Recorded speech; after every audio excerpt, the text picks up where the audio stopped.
can do it this way. I usually do like this.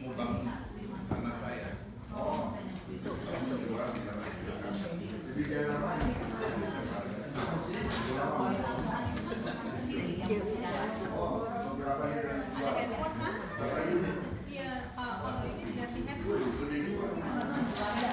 kan ada Alkitab nih.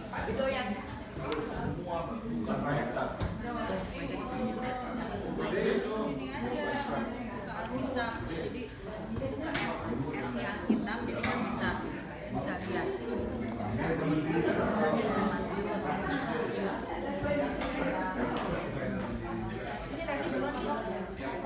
Aduh, jangan.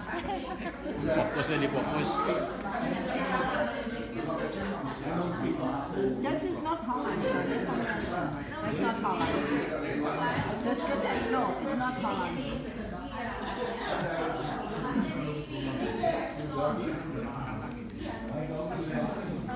Oke, kita akan segera memulai. We are going to start now. Achtung.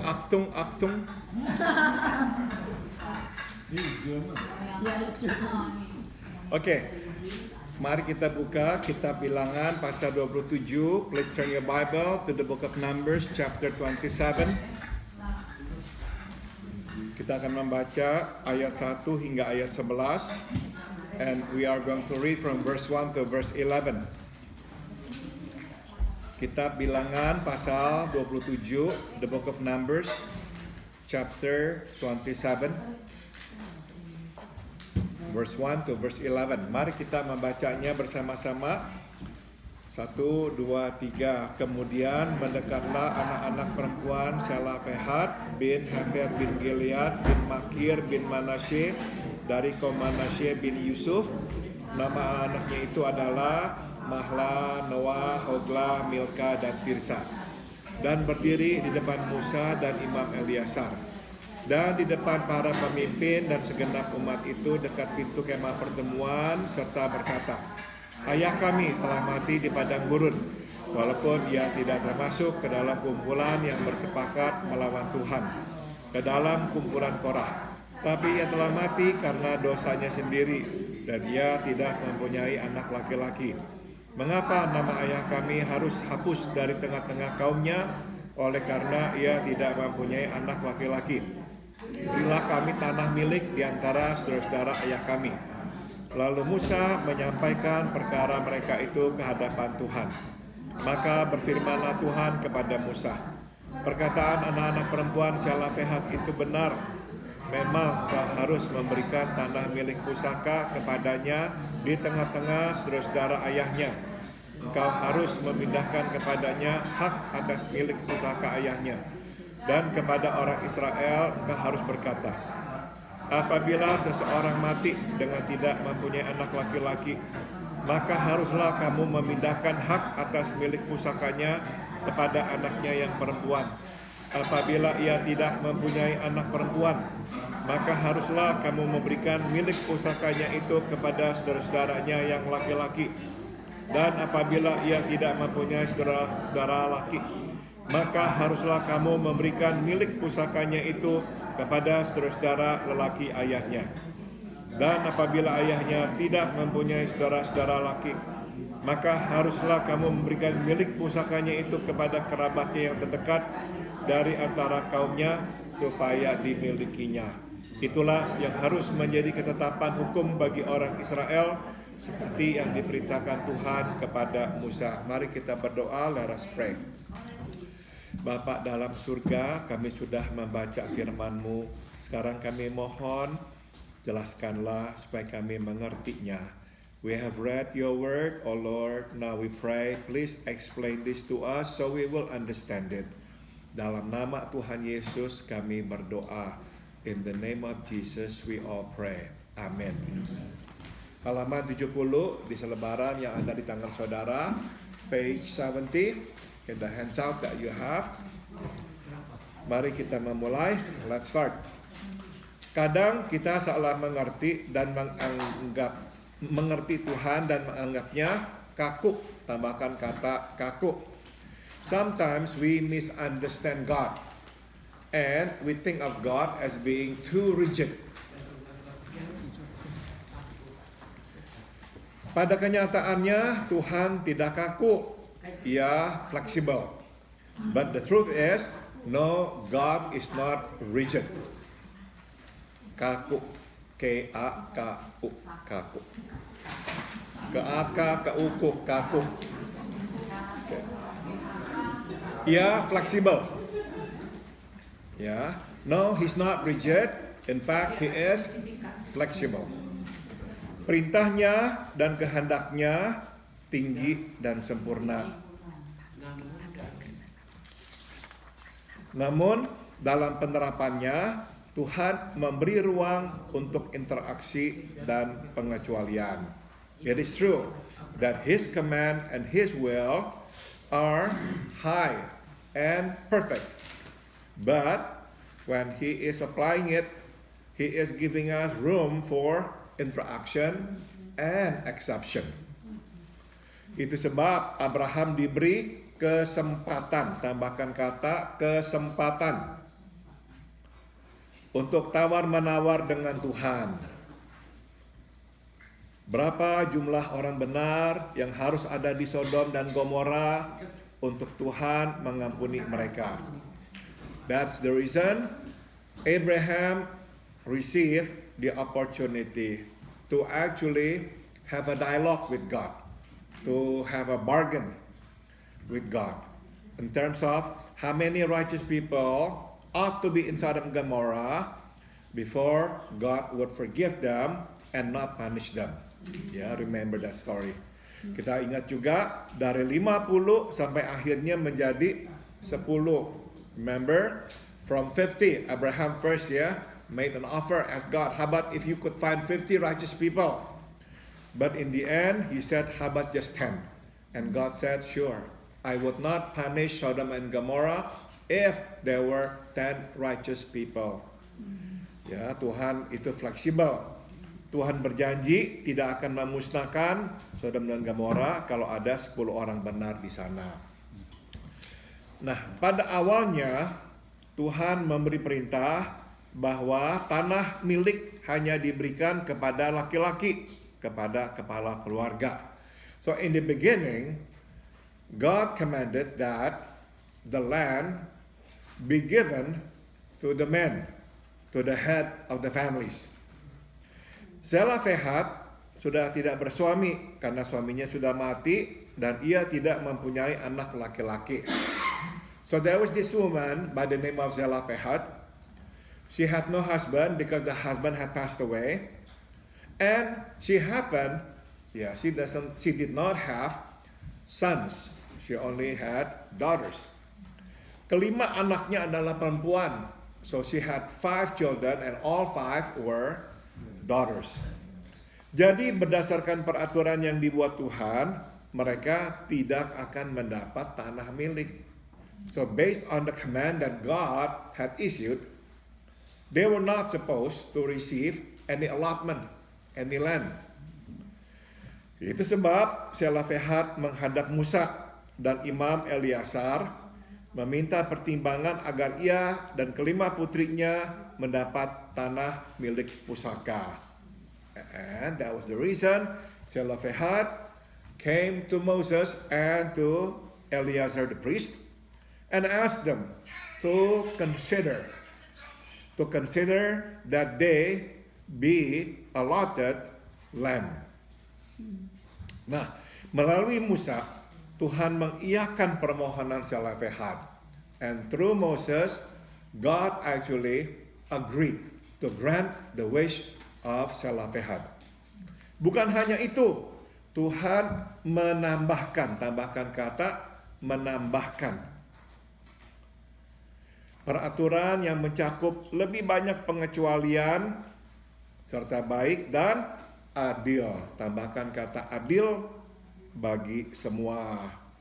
But not only that, God also added more regulations that would actually give more exemption, which are good and just and fair to all.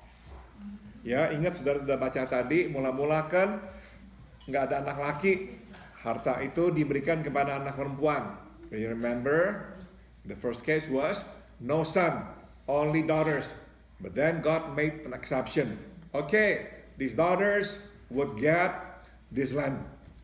But then Tuhan tambahkan, misalnya nggak ada lagi anak-anak, nah diberikanlah nanti kepada saudaranya. But then God added more exception. If no children at all, then the land be given to the brothers and whatnot. So in the end, God actually covered more ground. Ada beberapa pelajaran yang dapat kita petik. There are several lessons that we can glean. Pertama, semua peraturan dan perintah Tuhan untuk manusia adalah baik buat manusia. Tambahkan kata manusia. The first lesson we can learn is this. All God's commands for men are good for men. Ya, semua peraturan dan perintah Tuhan untuk manusia adalah baik buat manusia. Tuhan tidak memberikan hukum dan peraturan untuk menyengsarakan hidup manusia. You see, God gave us His laws, His commands, not to make our lives miserable. No. Sebaliknya, semua hukum dan peraturan Tuhan adalah untuk kesejahteraan hidup manusia.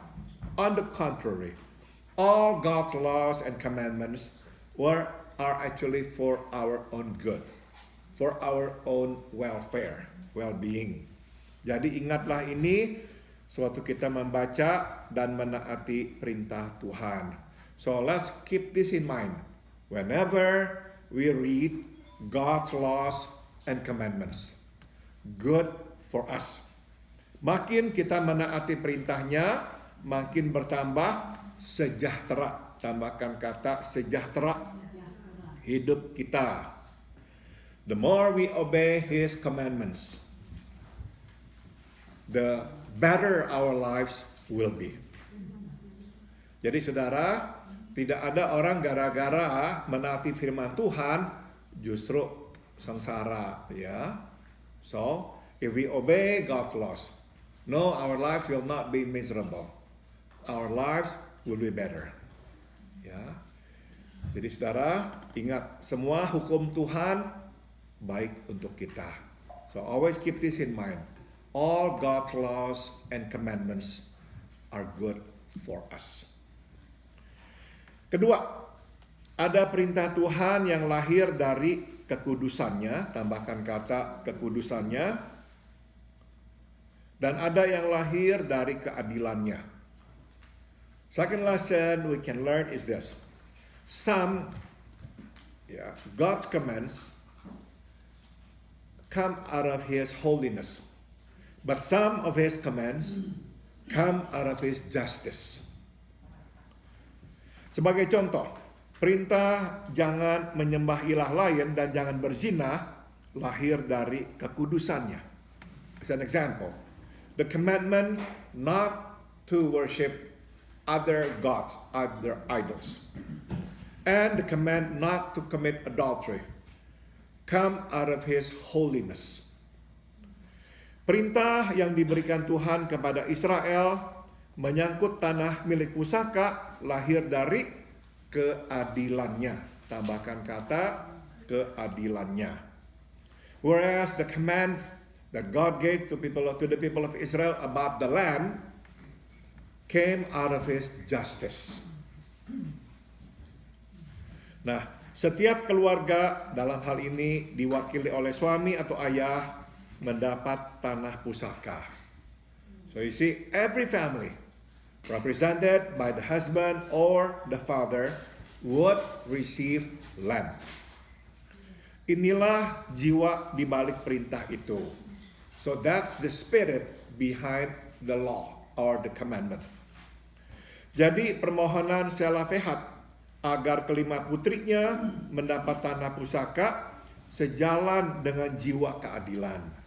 So you see, Selafehat's plea that all her daughters would receive the land, that request is in line with the spirit of justice. Itu sebab Tuhan langsung mengabulkan permohonannya. And that's the reason God granted her request. Sambung, tidak semua hal yang kita hadapi sekarang pernah terjadi dan dicatat dalam Alkitab. Not everything that we face today is recorded in the Bible. Itu sebab kadang kita mengalami kesukaran menemukan padanan situasinya di Alkitab. And that is the reason sometimes we have difficulty finding the similar situation in the Bible. Because not everything that we experience today happened before or is recorded in the Bible. No. Different life context, different situation, different times. Tidak apa, but that's okay. Sebab terpenting adalah kita mengerti jiwa. Tambahkan kata jiwa di balik perintah Tuhan. Bukan menemukan situasi yang persis sama. The most important thing is that we understand the spirit behind God's commandment. We don't need to find the exact same situation and then try to find some principle. We don't have to find exactly the same situation. As long as we understand the spirit behind God's commandment, we can apply it today to all situations. Ya, kalau kita mengerti jiwa di balik perintah Tuhan, maka kita bisa menerapkan jiwa itu ke dalam situasi-situasi hidup kita. If we can understand the spirit, we can apply it to our situations. Sambung. Dengan kata lain, terpenting adalah kita mengerti isi hati Allah. Tambahkan kata hati. Yaitu hati ria. Bercanda saya. Karena kita baru dapat memahami perintahnya dari lensa isi hatinya. So, now we learn the most important thing is to understand God's heart. Because we can only understand His commands through the lens of His heart. We need to know His heart. Makin kita mengerti isi hati Allah, makin jarang kita bertanya, apakah kita boleh begini atau begitu. You see, the more we understand the heart of God, the less we will ask, can we do this? Is it against God's will? Is it against God's command? If we understand His heart, everything becomes clear. We need not ask anymore. Kita tidak perlu bertanya, sebab kita tahu jiwa di balik perintah Allah. We need not ask any longer, because we know the spirit behind the commandment of God. Ya, saudara, memang hidup ini kompleks. Ya, life is complex. Banyak situasi yang kita mesti hadapi. Ya, there are so many situations that we must face. Kadang kita bingung kan ya, apa sih kehendak Tuhan? Apa sih yang Tuhan inginkan? So at times we get confused and ask, what should we do? Will God approve this? Is it His will? Can I do this?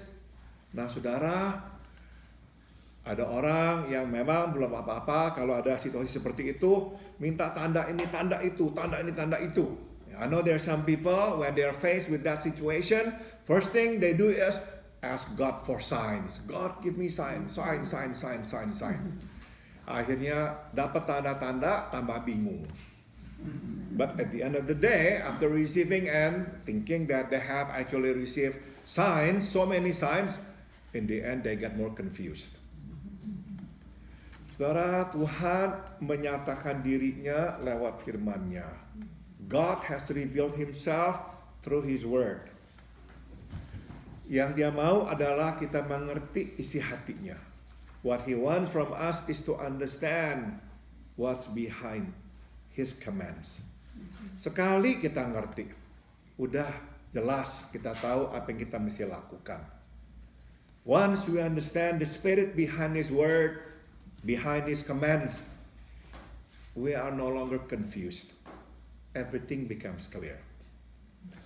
Saudara, Matius 5, 6, 7 adalah satu kumpulan pengajaran Yesus yang disebut khotbah di atas bukit.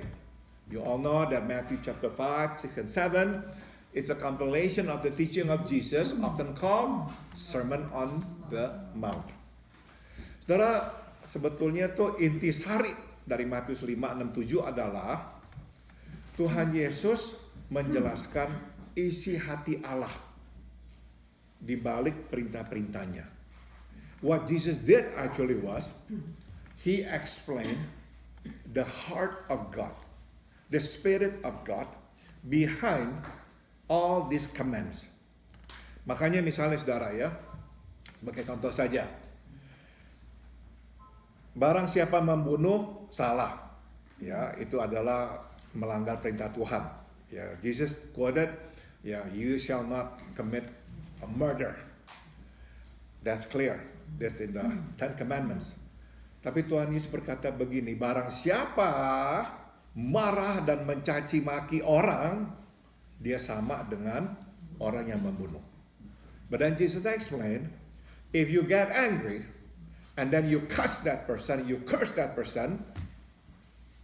that's the same thing as killing that person. Saudara, ini jiwanya nih di belakang dari perintah itu. So that's the spirit behind the commandment not to commit murder, not to kill. Yaitu saudara, bukan hanya tidak membunuh secara harafiah, tapi yang lebih penting lagi jangan membenci. You see? Jesus basically digs in. He goes deeper. Not only we don't commit murder, but we shall not even hate people. Sebab waktu kita mencaci maki orang, sebetulnya itu pertanda kita benci orang. Nah, benci itu sudah berlawanan dengan sifat Allah. So when Jesus said that, He was saying, look, you don't have to kill somebody. By hating that person, actually in the eyes of God is the same thing as killing that person. Because when you hate that person, what you wish actually for that person is what? That person would die, would suffer, whatever. So the same thing as I want him dead. So Jesus said, you shall not hate sebetulnya. Ingat juga, Yesus berkata, ada tertulis, engkau tidak boleh berzina. Tapi barang siapa melihat perempuan dan bernafsu dengannya, engkau sudah berzina. Remember that? Jesus said, it's written, you shall not commit adultery. But if you look at a woman and lust after her, you have sinned. You have actually committed adultery. Artinya apa? Bukan hanya perbuatan berbuat, ya, berhubungan dengan orang yang bukan istri atau suami kita itu berdosa, tapi hidup yang bernafsu dengan orang, pokoknya ngeliat perempuan, ngeliat apa, pokoknya udah mikirin nafsu mau berhubungan sama dia, that is already a sin to God. Ngerti ya?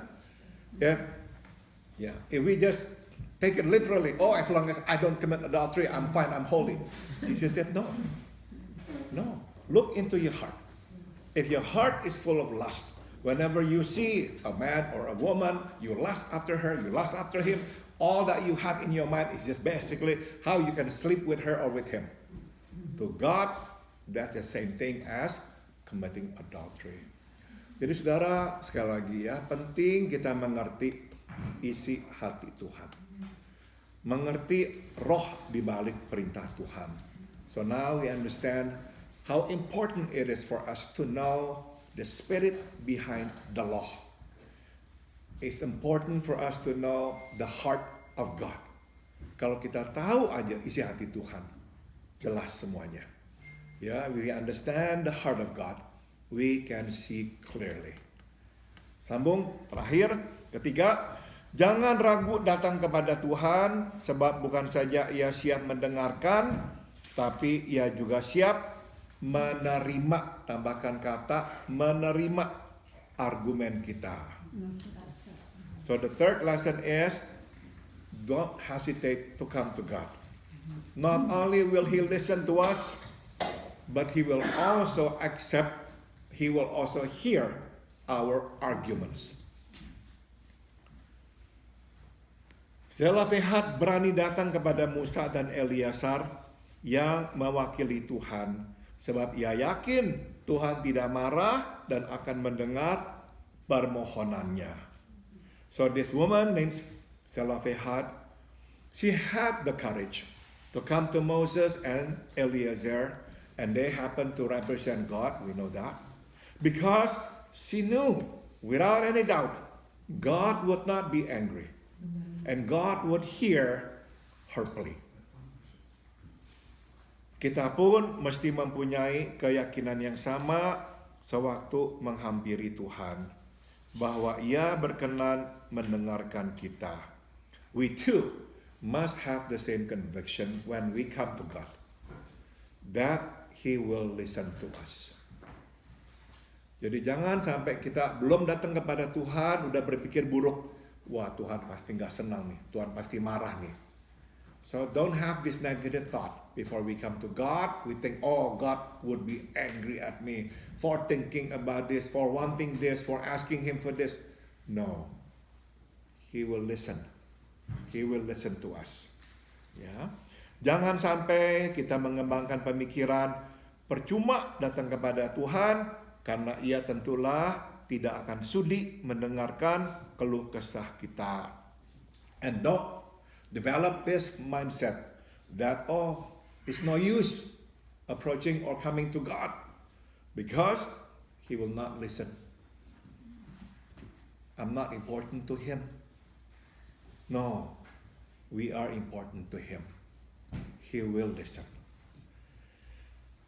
Ia bersedia dan akan mendengarkan. Karena Zelofehad memberanikan diri, maka kelima putrinya memperoleh berkat. Tambahkan kata berkat, tanah pusaka.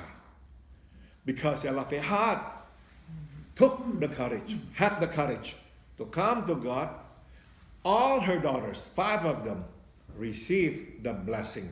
They got the land. Dan gara-gara Zelofehad, maka kasus-kasus yang lain yang sebelumnya tidak tercakup dalam hukum malah dibicarakan dan dijadikan peraturan yang baru. And because of Zelofehad, other exceptions, other issues, other situations that were not originally covered in the first commandment, in the end got to be discussed and got to be regulated.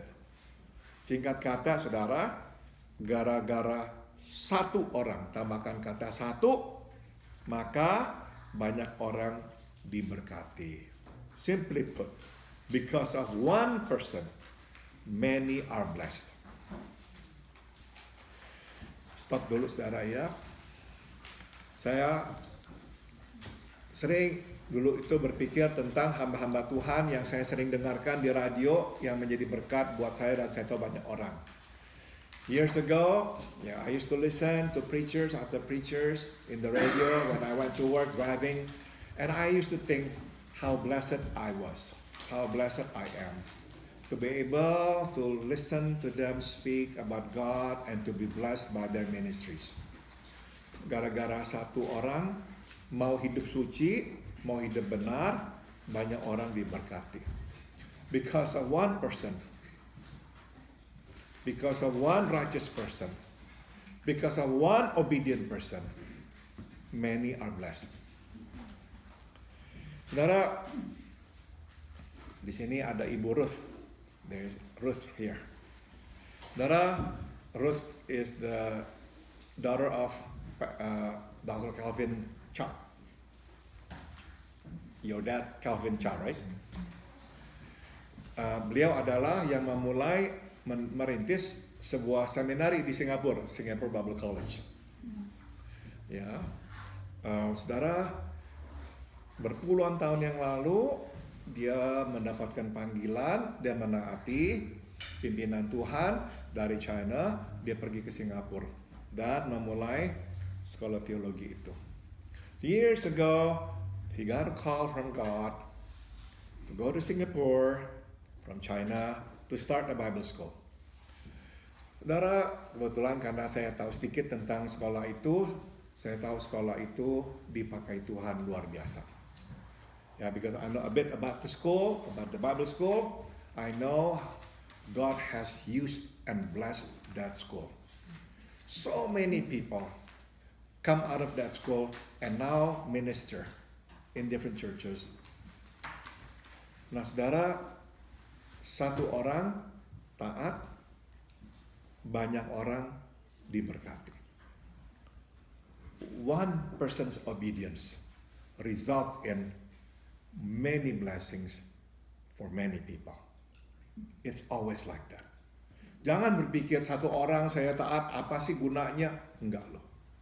So do not ever think what is the big deal about my obeying God? I'm just one person. No.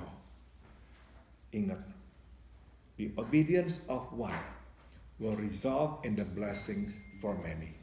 Always. Always. Ya. Oke, saya sudah selesai. Ada komentar, ada tambahan?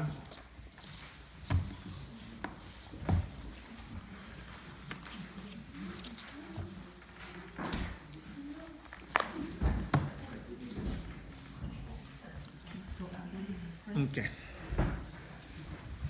Kalau nggak ada,